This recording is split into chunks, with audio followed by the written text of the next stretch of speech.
دانشگاه پدافند هوایی خاتم الانبیا که با سینه‌های ستبر و گام‌های پولادین و استوار لباس عزت و شرف به تن کرده و با فرا گرفتن تخصص‌های پیچیده علمی و عملی مبتنی بر دانش و تجهیزات بومی آمادگی انهدام هر نیروی متجاوز به آسمان و هوافضای ایران را دارند.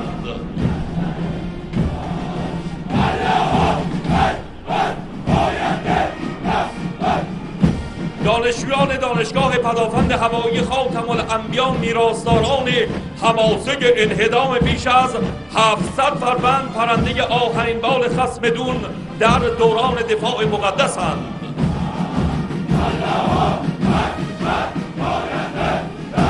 این جوانان دانشجویان برومند دانشگاه علوم و فنون هوایی شهید ستاری پیمان بستند که تا آخرین قطره خون خود از کیان مقدس اسلامی دفاع کنند. جابجایی بیش از 350 تن بار با برقراری خطوط هوایی بین مناطق سیل زده و استانهای معین با انجام بیش از 30 سورتی پرواز توسط هواپیماهای ترامدی نیروی هوایی خاطره پشتیبانی هوایی وسیع این نیروی خوشنام در دوران دفاع مقدس را زنده کرده است.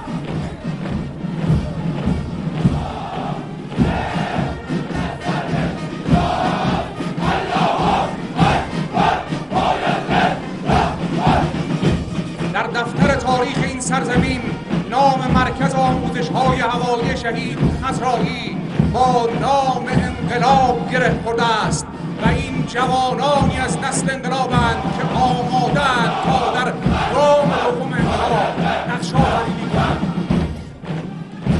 هموطنان عزیز و ارجمند، بنگرید این راویان رزم دریا و دانش آموختگان دانشگاه افسری امام روح الله را که هم قدم با دیگر ارتشیان و هم قسم با سایر سنگردشیران شمه از شکوه نیروهای مسلح را به نمایش گذاشته‌اند.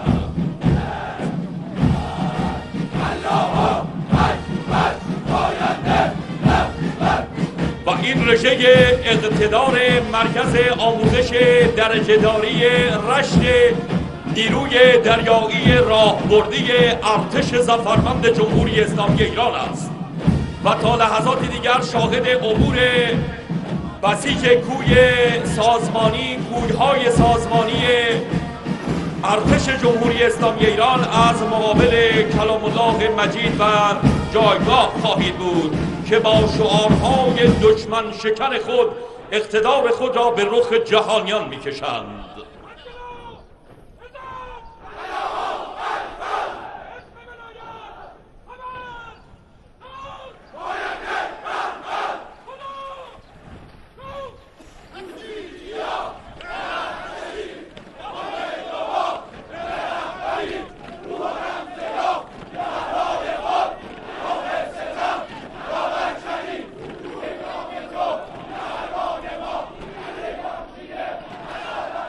بسیج شجره و درخت پرثمری است که شکوفه‌های آن بوی بهار وصل و یقین و حدیث عشق می‌دهد.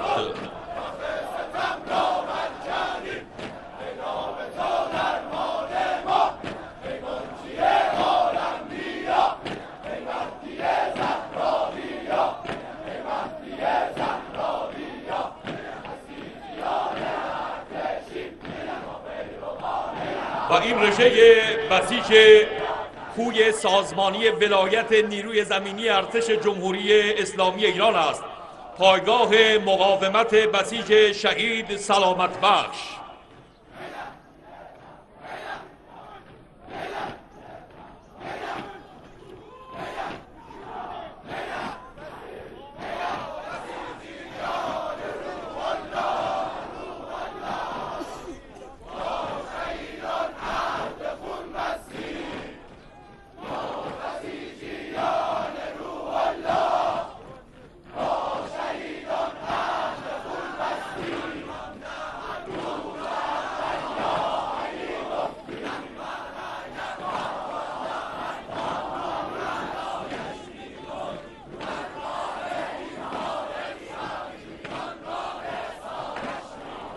و تا لحظات دیگر شاهد عبور یگان نمونه بسیج کوههای سازمانی نیروی هوایی الهی ارتش جمهوری اسلامی ایران خواهید بود.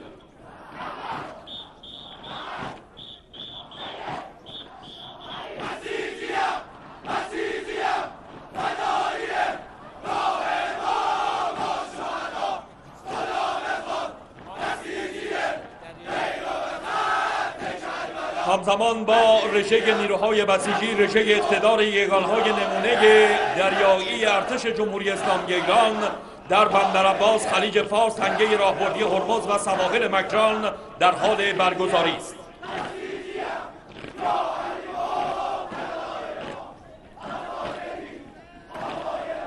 و این رژه پایگاه نمونه بسیج شهدای 15 آذر نیروی دریایی راهبردی ارتش ظفرمند جمهوری اسلامی ایران است.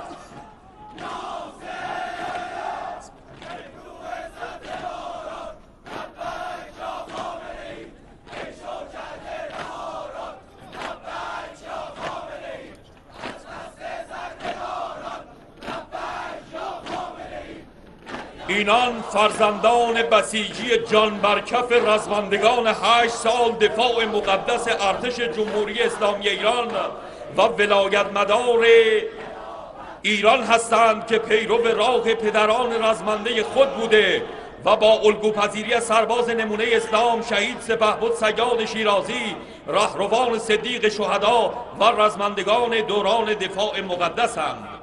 شاهد عبور یگان نمونه بسیج کوی سازمانی قرارگاه فدافند هوایی خاتم الانبیا شهرک شهید بهشتی قصر فیروزه از مقابل جایگاه هستید.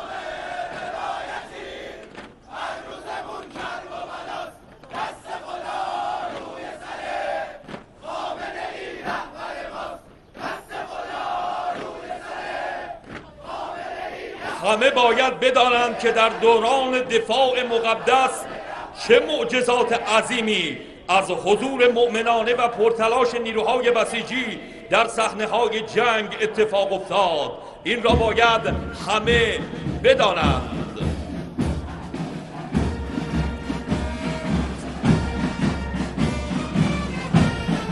امروز با همدلی سپاه قهرمان و بسیج و نیروی انتظامی دلاور اقتدار و آرامش جاودان بر تار و پود قدرت روزافزون خواهد شد بر ایران و این قدرت هر روز بر ایران نقش آفرینی خواهد کرد.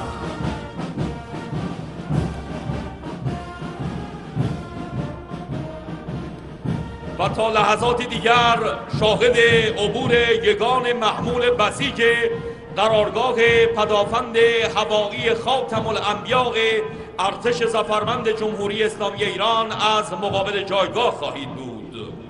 دوران دفاع مقدس برای ملت ما ظرفیت و موقعیتی بود که این ملت بتواند اعماق جوهره خودش را در ابعاد مختلف نشان دهد و نشان هم داد.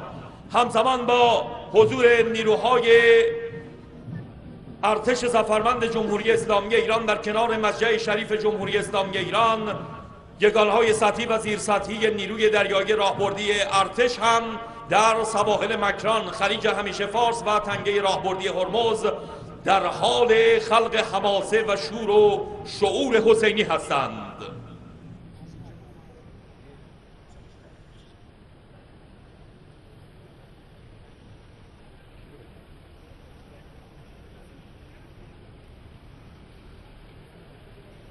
بینندگان ارجمند، شناسایی و فیلم برداری هوایی از مناطق سیل زده توسط پهپادهای نیروی زمینی ارتش و به کارگیری قریب به 100 فروند قایق موتوری برای امداد رسانی و جابجایی هموطنان سیل زده و اعزام بیش از 6000 دستگاه خودروی سنگین، نیمه سنگین و سبک برای امداد رسانی حجم بزرگی از حضور را رقم زده که لنزهای کوچک قاب دوربین‌ها از انتقال آن به مخاطبین عاجز ماندند. و تا لحظات دیگر شاهد عبور یگان سوار نظام و تشریفات ریاست جمهوری اسلامی ایران و پشتیبانی قرارگاه نیروی زمینی ارتش ظفرمند جمهوری اسلامی ایران خواهید بود.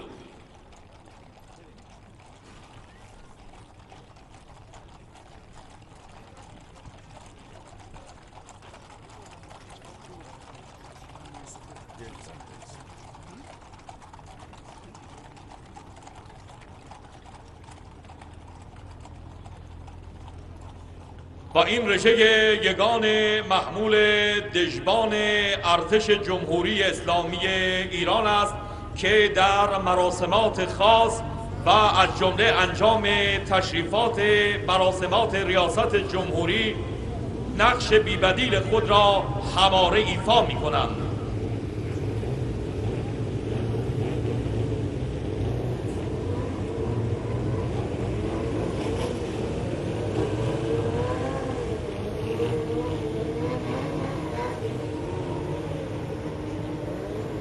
شاهد عبور یگانهای محمول نیروی زمینی قهرمان ارتش جمهوری اسلامی ایران به همراه سایر نیروها با نظمی خاص از مقابل جایگاه هستید.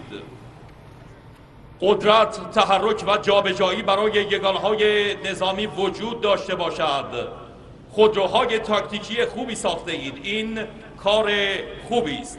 شاهد رژه و عبور یگانهای محمول نیروی زمینی محوری قهرمان ارتش جمهوری اسلامی ایران از مقابل جایگاه هستید.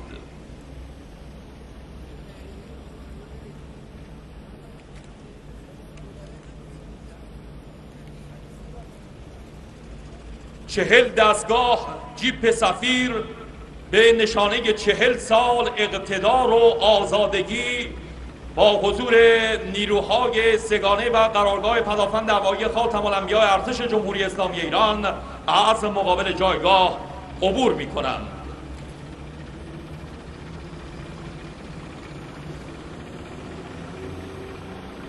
و تا لحظات دیگر شاهد عبور خودروی حامل نفربر فرماندهی M113 حافظ صلح UN خواهید بود. خودرویی تمامشنی با دید مرئی کم و قابلیت حرکت در خشکی و آب، قابل حمل وسیله هواپیما و توانایی هلیبرد و قابل حرکت در زمین‌های ذوعارضه. وزن کم و قدرت مانور بالا از خصوصیات این خودروست.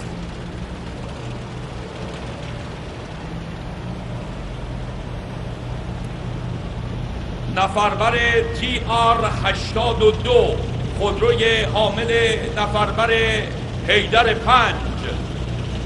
نفربر BMP2 مجهز به موشک‌انداز دهلاویه، نفربر PMP2 متعلق به نیروی زمینی محوری قهرمان ارتش جمهوری اسلامی ایران، سلاح 6 لول اخگر، تیربار 14.5 میلیمتری تکلول،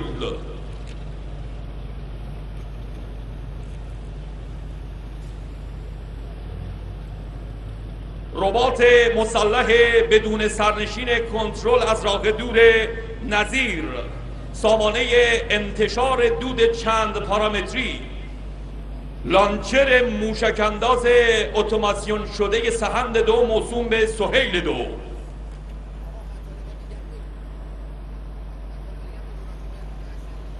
توپخانه مشت فرمانده است. یگان موشکی اهرم توانمند فرمانده است و این گوشه از توانمندی های جهاد خودکفایی نیروی زمینی محوری قهرمان ارتش جمهوری اسلامی ایران است که از مقابل جایگاه عبور می کنند. سلاح 6 لول نواخت بالا با کالیبر 50،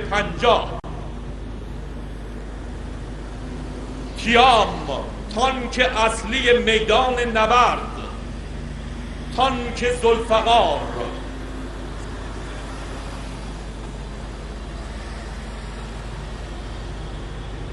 دنیا بداند جنگ مشق زندگی به خط خون، مشق درس های انقلاب بود. جنگ معبری به سمت آسمان، راه روشنی به آفتاب بود. مشق اتکا به خود، عبور از شط جاری خطر به پای سر، درس عزم و رسم ایستادگی پیش قطعنامه های بی اثر. و امروز قاب تماشایی شده است این میدان برای بی اثر بودن قطعنامه ها. ای رهبر عزیز، اگر دست به جنبانید گردباد همت ارتشیان ولایت مدارد گرد خیال تجاوز را از جغرافیای منطقه میروبد و ضربه سنگین ارتش محبوب ملت و پشتیبان ولایت تبر توانایی و اقتدار بر گردن استکبار میزند. همچنان شاهد عبور یگانهای محمول نیروی زمینی قهرمان ارتش جمهوری اسلامی ایران هستید.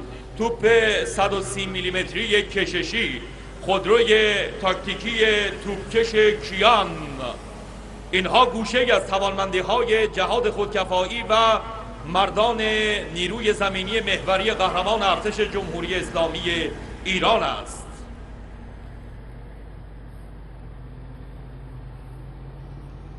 خودروی مجهز به توپ 57 میلیمتری بهمن،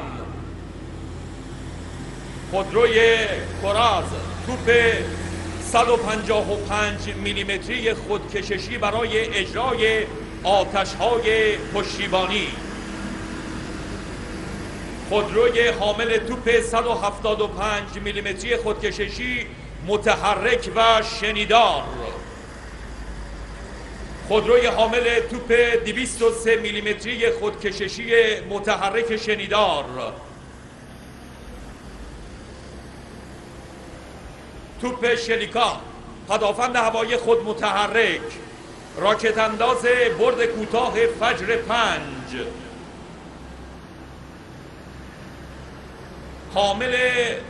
خودروی حامل موشک برد کوتاه نازعات N6، موشک برد کوتاه نازعات N10 و موشک برد متوسط زلزال که در دفاع مقدس نقش بی‌بدیل خود را هماره ایفا نمود. اینها گوشه از توانمندی‌های ارتش جمهوری اسلامی ایران و مردان جهاد خودکفایی نیروی زمینی محوری قهرمان ارتش جمهوری اسلامی ایران است که در قالب یگانهای محمول در حال عبور از مقابل جایگاه هستند.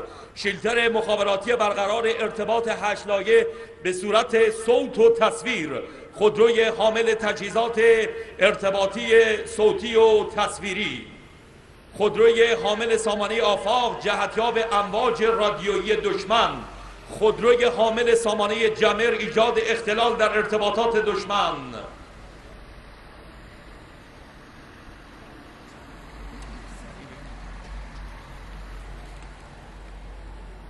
دشمن خامندیش از چشم خیره دوربین ها ببیند اراده نسل پولاد را و به خاطر بیاورد دست اراده خداوند را که در بیت المقدس و فتح المبین سربازان و سفیران او چگونه به زمین مبارزه نازل شدند.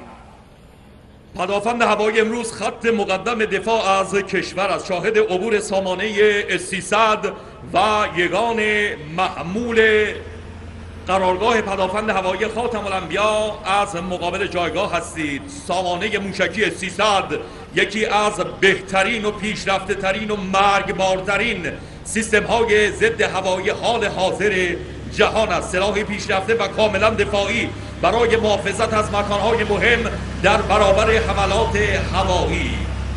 سامانه موشکی تلاش، این سامانه موشکی با بکارگیری و تلفیق موشک صیاد 2 در سیستم سلاح S-200 جهت ارتقاء قابلیت‌های عملیاتی و توانمندسازی سامان سلاح S-200 در مقابله با تهدیدات روز دنیا به کارگیری می شود. سامانه موشکی صیاد 2 و صیاد 3 قادر به رهگیری و درگیری با اهداف مختلف در ارتفاعهای متوسط و بالا. سامانه فرماندهی و کنترل جهت استقرار در مناطق عملیاتی و کنترل نبرد پدافند هوایی خاتم الانبیا. سامانه راداری مراقب همزمان با عبور یگانهای محمول نیروهای ارتش جمهوری اسلامی ایران، نیروهای ارتش ظفرمند در خدمت رسانی به مردم در استانهای سیل زده در لرستان، خوزستان و گلستان در حال خدمت رسانی به مردم هستند و رژه خدمت می روند. سامانه راداری مراقب، سامانه سراج، اینها گوشه ای از توانمندی های قرارگاه پدافند هوایی خاتم الانبیا در دفاع از آسمان و هوافضای ایران اسلامی است. پدافند هوایی خط مقدم دفاع از حیثیت و موجودیت کشور است. سامانه صادق 3، سامانه مجید، سامانه راداری کاوش، راداری مراقبتی در باند UHF، سامانه راداری آرش، سامانه اسکایگارد و پروژه حائل. نقش پدافند هوایی در عملیات‌های راهبردی 8 سال دفاع مقدس همچون بیت المقدس، والفجر 8، کربلای 5 و اکثر عملیات‌های انجام شده که در دفاع و تامین پوششی پدافند هوایی نیروهای سطحی عمل نموده بسیار بارز و بالنده است. ساقط نمودن بیش از 700 فروند از انواع پرنده‌های دشمن متجاوز وحشی برگ زرین دیگری از شجاعت و ایثار غیورمردان قرارگاه پدافند هوایی خاتم الانبیا است. آنچه که قرارگاه پدافند هوایی در اختیار دارد برای شادی دل شما مردم شریف و در راستای تحقق سیاست‌های بازدارندگی و دفاعی است. همه متعلق به شما، متعلق به رهبر معظم انقلاب و متعلق به امام زمان عجل الله تعالی فرجه شریف است. دشمن اگر از خار صد بندد، در ما خروش و هیبت دریاست. دنیا ببیند ریشه ما را، سرچشمه این رود عاشوراست. ملت شریف ایران شاهد عبور یگان محمول نیروی هوایی ارتش جمهوری اسلامی ایران از مقابل جایگاه هستید. نیروی هوایی ارتش جمهوری اسلامی ایران که پرچمدار جهاد خودکفایی در مجموعه نیروهای مسلح جمهوری اسلامی ایران است، با دستیابی به فناوری ساخت انواع هواپیماهای پیشرفته و طراحی ساخت و تولید هواپیمای جنگنده صاعقه و کوثر، طراحی و ساخت بمب هوشمند هدایت شونده الکترواپتیکی نقطه زن با سر جنگی 2000 پوندی، ارتقا و بهینه سازی و روزآمد نمودن هواپیماهای شکاری ترابری و تجهیزات پیشرفته موجود، دستیابی به فناوری طراحی و ساخت انواع تجهیزات، تسلیحات و انواع موشک‌های پیشرفته از جمله موشک عصر 67، تجهیز هواپیماهای جنگنده موجود به انواع موشک‌های دوربرد پیشرفته شرقی و غربی و ساخت صنایع داخل همچون موشک نصر و تسلیحات هواپایه بهینه شده، طراحی و ساخت انواع شبیه سازهای پروازی هواپیماهای جنگنده و ترابری، دستیابی به فناوری جدید طراحی و ساخت سامانه جنگ الکترونیک و طراحی و ساخت هواپیمای بدون سرنشین تاکتیکی دوربرد گام بلندی در راه تولید ملی برداشته است. شاهد عبور یگان محمول حاصل تلاش جهادگران و دانشمندان غیرتمند و جوان نیروی هوایی ارتش جمهوری اسلامی ایران هستیم که برای ساخت نیروی هوایی در تراز انقلاب و نظام مقدس جمهوری اسلامی ایران در گام دوم انقلاب قدم برداشتند. شاهد عبور یگانهای محمول نیروی دریایی راهبردی ارتش ظفرمند جمهوری اسلامی ایران هستید. اژدر ضد کشتی اکسیژنی، اژدر والفجر، نیروی دریایی برای ما به معنای واقعی کلمه امروز یک نیروی راهبردی است. اژدر ضد زیردریایی الکتریکی، اژدر ضد زیرسطحی مارک 46، مین چسبان، مین ضد سطحی کوسه، مین صدف، قایق هجومی رعد، قایق هجومی شهاب با تحرک و مانورپذیری بالا در آبهای مواج، توپ فجر 27. ارتشی و سپاهی یک لشکر الهی هستند. سامانه پرتاب موشک نور برد بلند.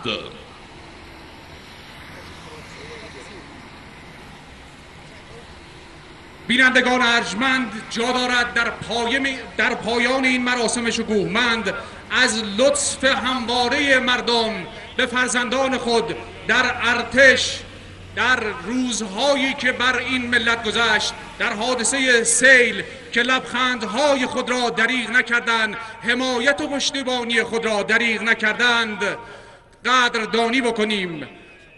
و جا دارد در پایان این مراسم روز ارتش را به ملت بزرگ ایران، به ملت غیرتمند ایران تبریک عرض کنیم.